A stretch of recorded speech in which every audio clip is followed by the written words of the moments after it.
hoje eu sou chamado a noiva do Cordeiro, mas antes eu não era nada, eu não era ninguém. Eu vivia na sarjeta, sem dinheiro, sem nada. Quando eu estava no consolo, eu senti uma mão me tocou, uma mão me puxou, e eu ouvi uma voz dizendo: filha, venha para fora, este não é o seu lugar. Então eu olhei e vi a Jesus, e hoje Ele vai passar por aqui. Atente os teus ouvidos, ó igreja, ouça o que o Espírito tem a dizer.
Nós vamos orar por eles, irmão. Nós vamos orar por todos eles. Que lindo, que bênção. Uns aqui que chegaram aqui ruim, né? Aleijado, doente, caminhando, mas vão sair daqui pulando, regozijando em Cristo. Vão sair daqui cheios do poder de Deus. Porque eles se encontraram com Jesus. É dessa forma, querido. Não tem outro jeito. Todas as vezes que vamos até Jesus, nós vamos arrebentados. Nós vamos com tantos problemas. Mas quando chegamos diante de Jesus, nós somos transformados pelo poder dele. Nós somos tocados e renovados pelo poder de Jesus. Eu queria que você fechasse seus olhos, levantar suas mãos para cá. Mas eu não queria também somente orar por esses adolescentes que aqui estão. Eu queria desafiar você, que é só eles que aqui estão, que são importantes para Jesus. Mas todos aqueles que aqui estão, aquele que está lá na porta, olha, a gente precisa chorar para essa galera. A gente precisa lançar-se a Deus diante de Deus e dizer: Deus, não deixa perdermos esses adolescentes. Amém? Pai, graças te damos esta noite. Cada adolescente que aqui usa com poder, usa com autoridade cada adolescente aqui nesta noite, em nome de Jesus, em nome de Jesus. Que toda a igreja dê glória a Deus, que toda a igreja aplauda ao Senhor, que toda a igreja exalta ao Senhor pela vida de cada adolescente, em nome de Jesus.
Quando o irmão falou que seria esse tema em tempos de guerra, me fez lembrar muito, irmãos, de eventos e trabalhos ao qual nós realizamos, que tivemos muitas oposições.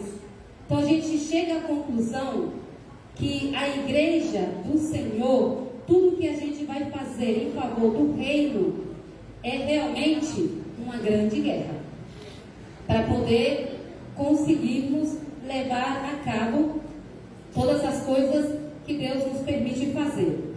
Eu sei que muitos irmãos aqui talvez não me conheçam pessoalmente, alguns só de ouvir falar, mas eu senti de Deus depois do teatro e também depois do que o pastor Hélio falou. Penso eu, irmãos, que é algo que Deus deseja, que vocês e eu possamos ouvir nessa noite. Deus colocou uma palavra no meu coração, pastor, com esse tema que foi passado em tempos de guerra. E eu acho que ele tem muito a ver com o que o pastor Hélio, que Deus moveu o coração do pastor Hélio para compartilhar conosco nessa noite. Mas não se preocupem, é missões. E por isso que a palavra guerra tem muito a ver com a obra missionária, sabiam vocês? A obra missionária, ela sempre é um trabalho que tem muitos obstáculos. É um trabalho, irmãos, que existem muitas barreiras. É um trabalho que nem todos gostam de ouvir. São poucas as pessoas que gostam de participar, de apoiar um culto missionário. São poucas as pessoas que gostam de ouvir falar de missões. E vocês me perguntarão, por que missionária? Porque ela incomoda. Realmente a obra missionária, ela incomoda.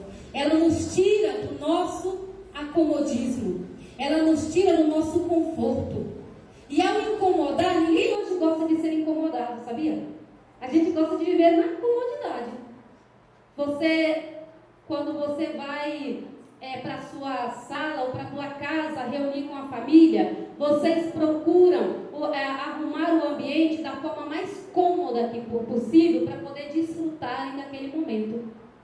E a obra missionária, ela é todo o contrário, ela nos tira de todo esse conformismo, de todo esse conforto. E por isso que algumas pessoas não gostam muito de ouvir falar sobre missões. Eu gostaria de convidar a igreja, porque logo depois da pregação, eu gostaria de passar também um vídeo de um trabalho ao qual Deus nos permitiu fazer lá no Peru, que tem muito a ver com o que vamos compartilhar. Não vai ser agora. Eu gostaria que a igreja abrisse as suas Bíblias, por favor, em 2 de Samuel, capítulo 11. Vamos ler apenas 2 versículos. O versículo 1 e 2. 2 de Samuel, igreja, capítulo 11, versículo 1 e 2 diz: Tendo decorrido um ano, no tempo em que os reis saíam à guerra. Repitam comigo: guerra. Davi enviou Joabe e com ele os seus servos e todo Israel. E eles destruíram os amonitas e sitiaram a Ramã. Porém Davi ficou em Jerusalém. Ora, aconteceu que numa tarde Davi se levantou do seu leito e se pôs a passear na terraça na casa real. E da terraça ele viu uma mulher que se estava lavando, e essa mulher era muito formosa. Gostaria de ler com todos vocês o versículo 1, nada mais. Conta até 3. 1, 2, 3. Tendo... Vamos contar até 3, aí todo mundo lê comigo, tá bom? 1, 2, 3. Ah, é diferente a versão? Tá, vamos ler aqui então. 1, 2, 3. E aconteceu que, tendo decorrido um ano, no tempo em que os reis saem à guerra, enviou Davi a Joabe, e com ele os seus servos, e a todo Israel. E eles destruíram os filhos de Amon, e cercaram a Ramá. Porém Davi ficou em Jerusalém. Eu me lembro que há 4 anos atrás nós conhecemos um pouco a história. A nossa história está repleta, está cheia de relatos sobre guerras que já aconteceram. E algumas dessas guerras, elas deixaram marcas profundas na sociedade, como a famosa Segunda Guerra Mundial, quando os Estados Unidos enviou aquela bomba atômica e naquelas 2 cidades, de Hiroshima e Nagasaki, deixando sequelas enormes, profundas, que até hoje algumas pessoas falam. Acontecimentos que marcaram a nossa história, como a Guerra dos Três Poderes, como a Primeira Guerra Mundial, enfim, muitos outros tipos de guerras. E eu me lembro há 3 anos atrás que o Chile com o Peru não se levam muito bem, por conflitos, por contritos que já tiveram no passado. E o Peru é um país muito rico em mares, tem muito mar. E o Chile decidiu falar: olha só, essa parte do mar é nosso e nós queremos. E o Peru falou: não, essa parte nos pertence, nós não vamos abrir mão deste mar. Então eles começaram com esse tipo de atrito, de conflito, e foram até a Organização Mundial. Vocês terão que decidir isso. E depois de 2 meses de conflito, de discussão, o Chile falando que ia atacar, o Peru também disse que ia atacar porque vai defender o seu pedaço de mar, a Organização Mundial decidiu dar a causa em favor do Peru. O Peru ganhou e continuou com o seu pedaço de mar. A Bolívia viu que o Peru ganhou, a Bolívia falou: então a gente também vai reclamar um pedaço de mar do Chile, porque a Bolívia não tem mar. Então a Bolívia falou: vamos reclamar. E só que não procedeu. A Bolívia perdeu. E é engraçado, irmãos, porque tudo eles falam: vamos guerrear, vamos atacar. Então me levou a pensar, acontecimentos que marcam a história.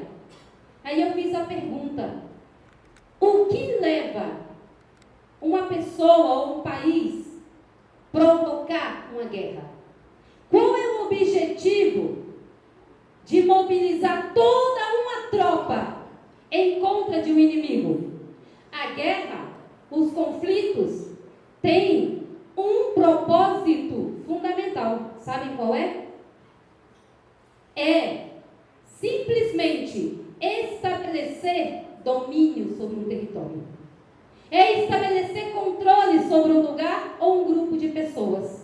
E analisando um pouco isso, sabe, igreja, escutem o que eu vou falar. É justamente isso que Satanás quer.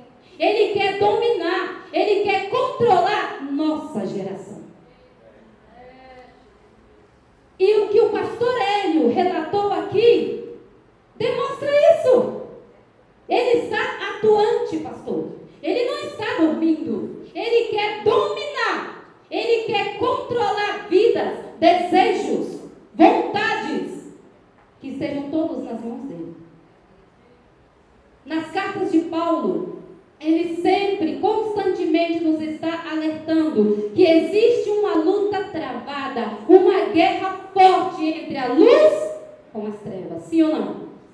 E nós, como a igreja do Senhor, necessitamos ter consciência disso. Igreja, nós estamos, não vamos estar, nós estamos em uma guerra espiritual. É verdade.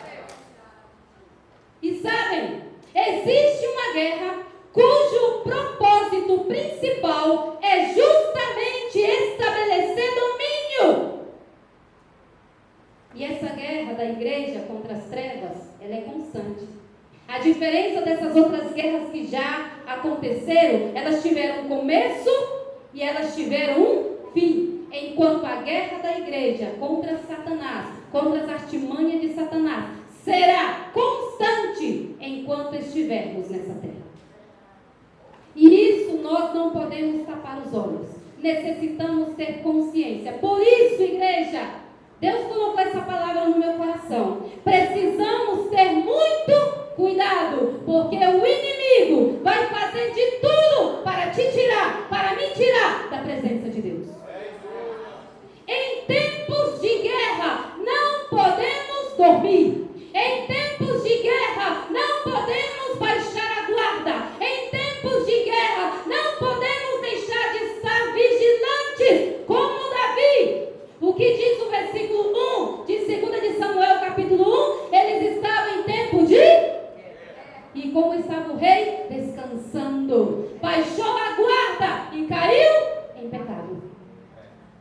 Se você descansar, se você dormir, se você deixar de orar, de vigiar, deixar de se consagrar em tempos de guerra, cuidado, saibam algo, o nosso inimigo não deixará de guerrear. Ele quer roubar de ti, igreja, roubar de mim o nosso temor a Deus, o nosso compromisso com Deus, a nossa fidelidade a Deus, como ele tentou fazer com Daniel, com Sadraque, Mesaque e Abednego. Mas esses homens estavam vigilantes.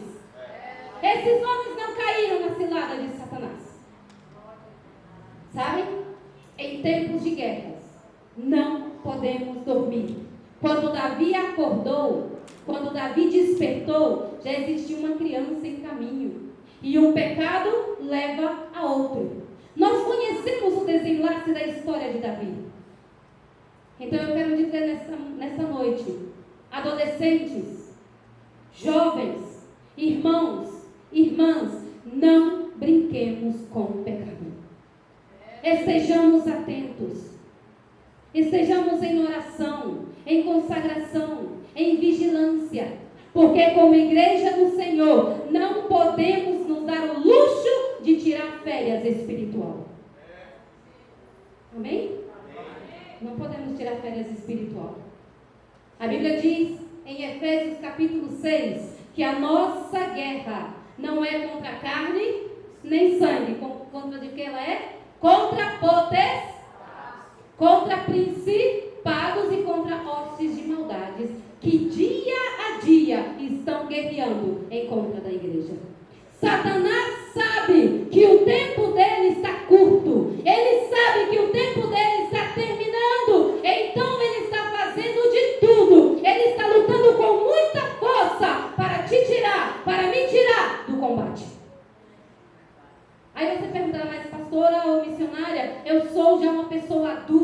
eu entendo muito bem a Bíblia e ninguém vai me tirar. Só que não se esqueçam de algo. Se alguém toca no teu filho, te afeta. Sim ou não? Te desestrutura. Que mãe, que pai não vai sofrer se o filho está mal? Então talvez o diabo olhe e fale, ela, no pai e na mãe eu não posso, mas no filho eu posso. Entende? A mãe e o pai estão bem, mas o filho abriu aqui uma brechinha, então eu vou entrar por aqui. E eu desestruturo a família. Igreja, sabe? Não brinquemos com o pecado. E o que Deus colocou no meu coração foi uma pergunta. Qual é a distração que está te impedindo, adolescente? Que está te impedindo, jovens? Que está te impedindo, irmãs e irmãos que estão aqui, de servir melhor a Deus? Qual é a distração? Nós vivemos num mundo de distração. Irmãos, eu não sei se já passou com vocês. Você se levanta e fala, vou orar. E você começa a orar. De repente, quando você percebe que está falando coisas que não tem sentido. Oh, meu Deus, o que aconteceu aqui? Sim ou não? Comigo já passou? Ou só eu sou a única carnal aqui? O que é isso, meu Deus? Misericórdia. Irmãos, um dia, eu não minto para vocês, foi a semana passada. Lá no Peru, estão toda na euforia que o Peru se classifique para o Mundial e tudo. Então eles têm uma música lá para a seleção, para animar a seleção deles. Aí eu vendo as reportagens e tudo, porque eu também sou peruana, mas estou vendo aí também que eu estou torcendo. E fui orei e tudo e fui dormir. Quando eu acordei, pastor, eu acordei com a música na cabeça. Mas eu não percebi. Eu acordei cantando e eu perguntei, que hino é esse? Depois eu pensei, misericórdia, é hino. Não era hino. Nós vivemos num mundo cheio de distrações. E que distração está te impedindo, está me impedindo de servir melhor a Deus? Será que é uma relação, um relacionamento que está me levando a colocar em primeiro lugar do que Deus?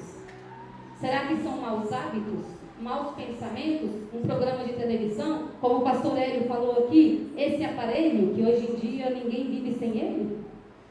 Os adolescentes, se você entregar um celular na mão dele, a primeira coisa que ele vai perguntar é, pai, mãe, tem internet? Sim ou não? E se não tiver internet, eles vão querer? Não serve. O telefone hoje não é tanto para falar. É mais para, ao menos lá no Peru, a palavra de moda é navegar. Então, se você vê que esse aparelho é um impedimento para o teu relacionamento com Deus, precisamos reavaliar os nossos princípios e as nossas prioridades. Aí você me falará, pastora, tudo que a senhora está falando aí eu nunca fiz, eu não pratico. Então eu vou mudar a pergunta. Como está a tua alma? Como está o teu coração em relação ao próximo?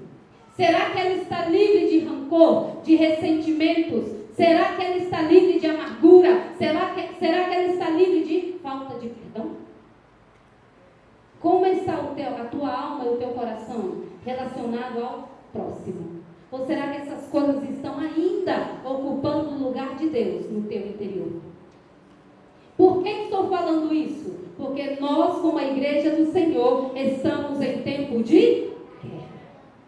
E se eu vou guerrear ferida, não sirvo. E se eu vou guerrear com falhas, não sirvo. O diabo também nos conhece. Sim, irmãos? Sim, conhece. Ele conhece o seu dia a dia. Não se enganem.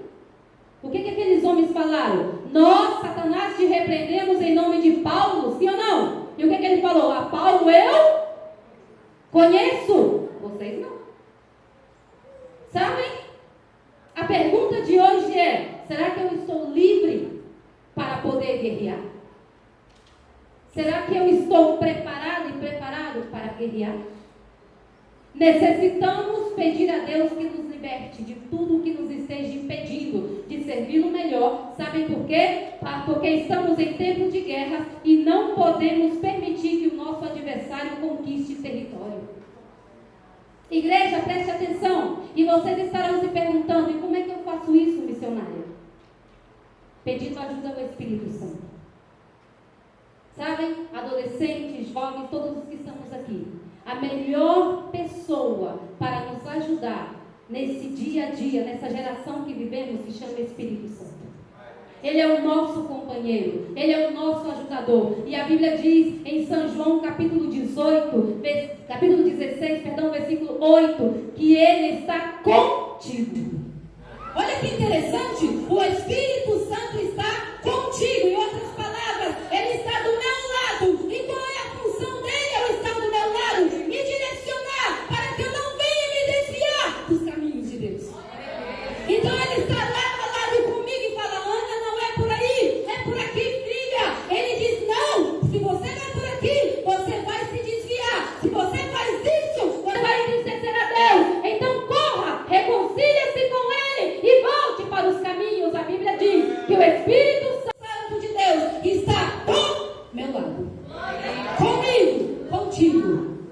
E aí vem 1 Coríntios capítulo 6, versículo 19 e 20, que diz assim: o Espírito Santo está em ti.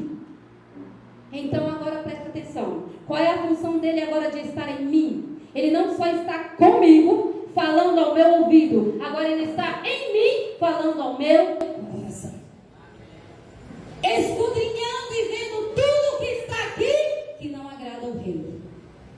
Tem rancor, tem amargura, tem falta de perdão, tem maus pensamentos. Vamos, tu me permite? Sim, Espírito Santo, eu te permito, então eu vou te limpar, eu vou te liberar, porque você está em guerra e precisa estar preparado e preparado para guerrear. Em Atos capítulo 1, versículo 8 diz que o Espírito Santo está sobre nós. Qual, irmãos? Comigo, em mim e sobre mim. Para quê? Para me ajudar. Então peçamos ao Espírito Santo que tome o controle dos nossos desejos, da nossa vontade, da nossa mente, dos nossos impulsos e das nossas emoções.